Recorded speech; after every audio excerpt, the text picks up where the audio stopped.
দেন বাংলাদেশের ব্যুরোক্রেটিক সিস্টেমে, অর্থাৎ বিসিএস ক্যাডার যদি নিয়োগ দেন, সেখানে আপনি 56 জনকে কোটার ভিত্তিতে নিয়োগ দিচ্ছেন আর মাত্র 44 জনকে মেধার ভিত্তিতে নিয়োগ দিচ্ছেন।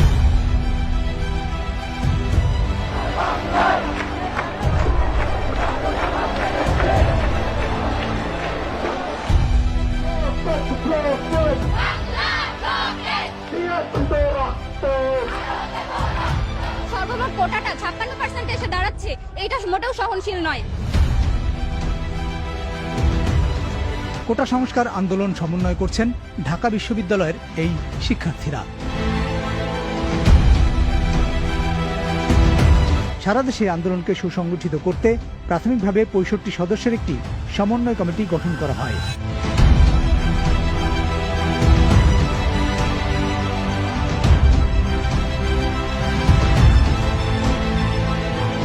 কোটার মেধা তো একই জিনিস না, এইখানে দ্বন্দ্বটা সৃষ্টি করে, এটা একটা ট্যাকটিক। তার মানে কি মুক্তিযুদ্ধ সন্তান নাতিপুতিরা কেউ মেধাবী না, যত রাজাকারের বাচ্চারা নাতিপুতি হলো মেধাবী, তাই না?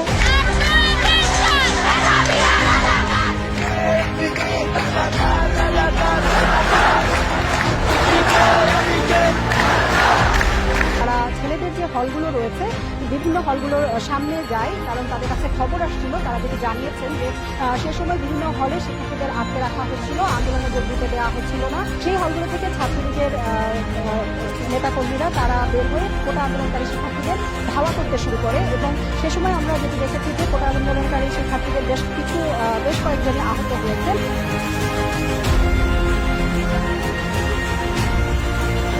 এবারে রাজপথে নেমেছে বেসরকারি বিশ্ববিদ্যালয়। আন্দোলনরত 3টি বেসরকারি বিশ্ববিদ্যালয়ের শিক্ষার্থীদের সঙ্গে ছাত্রলীগ নেতাকর্মীদের ধাওয়া পাল্টা দেওয়ার ঘটনা ঘটেছে। পরিস্থিতি নিয়ন্ত্রণে দফায় দফায় টিয়ার শেল নিক্ষেপ করে।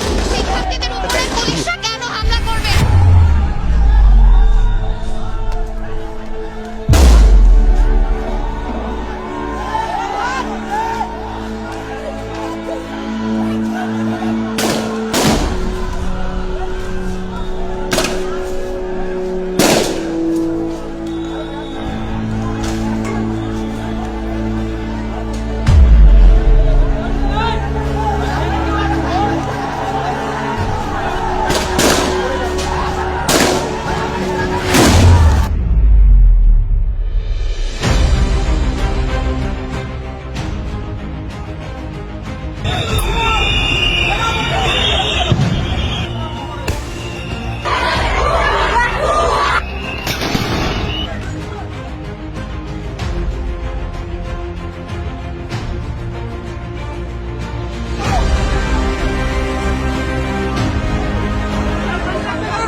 জুলাই শুক্রবার চতুর্দিকে গোলাগুলি, সংঘর্ষ। আন্দোলনে থাকা নিরস্ত্র মানুষগুলো গুলিবিদ্ধ হয়ে লুটিয়ে পড়ে একের পর এক। রামপুরা, বনশ্রী, প্রগতি সরণি, যাত্রাবাড়ি, শনিরাখড়া, রায়েরবাগ, মিরপুর, মোহাম্মদপুর, মহাখালী, উত্তরা সবখানেই আন্দোলনকারীদের উপর চলেছে নির্বিচার গুলি। হেলিকপ্টার থেকেও চালানো হয় গুলি।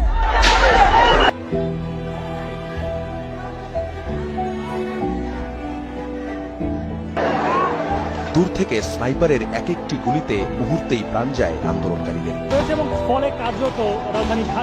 দুপুরের পর থেকে মরদেহগুলো নিয়ে যাওয়া হয় ঢাকা মেডিকেল কলেজ হাসপাতালের মর্গে। আগে থেকেই সেখানে মরদেহ শখানেক। তার উপর প্রতি ঘন্টায় নতুন করে কত যে লাশ গিয়েছে তার হিসেব এখনো করা যায়নি।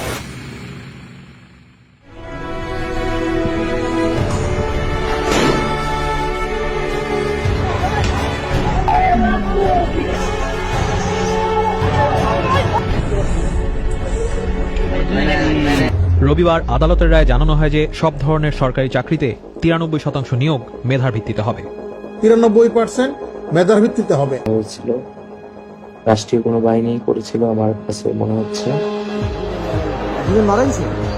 কারফিউর দ্বিতীয় দিন রবিবার সংঘাত সহিংসতা আগের কয়েকদিনের তুলনায় কম হলেও কিছু জায়গায় অল্প সময়ের জন্য বিচ্ছিন্নভাবে চলা সংঘর্ষে ঢাকা ও নারায়ণগঞ্জে অন্তত ১৩ জন মারা যায়।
করে একের পর এক প্রিজন ভ্যান আদালত চত্বরে ঢুকছে আর বের হচ্ছে বাড্ডা ও রামপুরা এলাকা।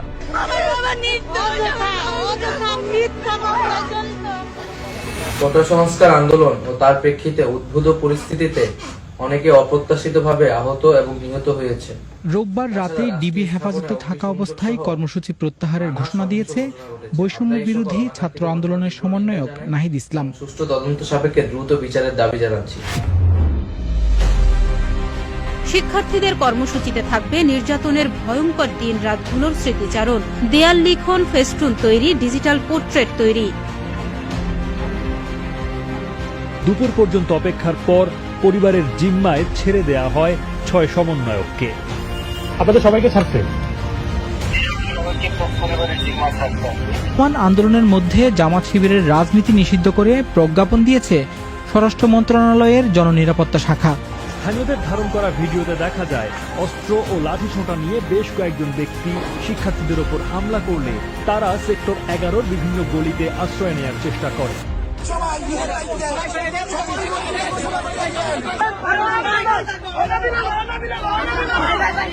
পরে শুরু হয় দ্রোহযাত্রা, যা হাইকোর্টের সামনের সড়ক দিয়ে ঢাকা বিশ্ববিদ্যালয়ের রাজু ভাস্কর্য ঘুরে পৌঁছায় শহীদ মিনার প্রাঙ্গণে।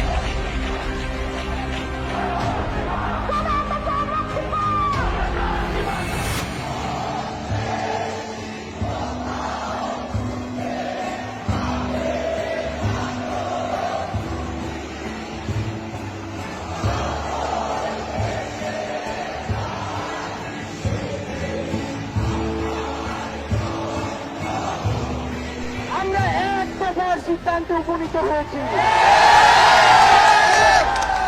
এই সরকার কোনোভাবে আর 1 মিনিট ক্ষমতায় থাকার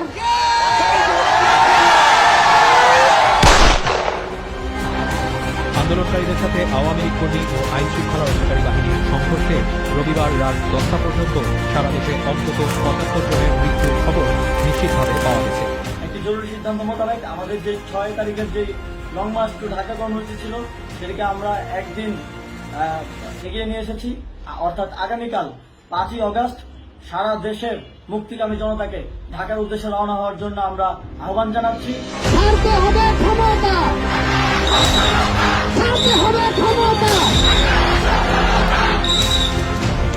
তবে দুপুর গড়িয়ে বিকেল হতেই শেখ হাসিনার পতনের মধ্য দিয়ে এক নতুন বাংলাদেশের দেখা মিলে।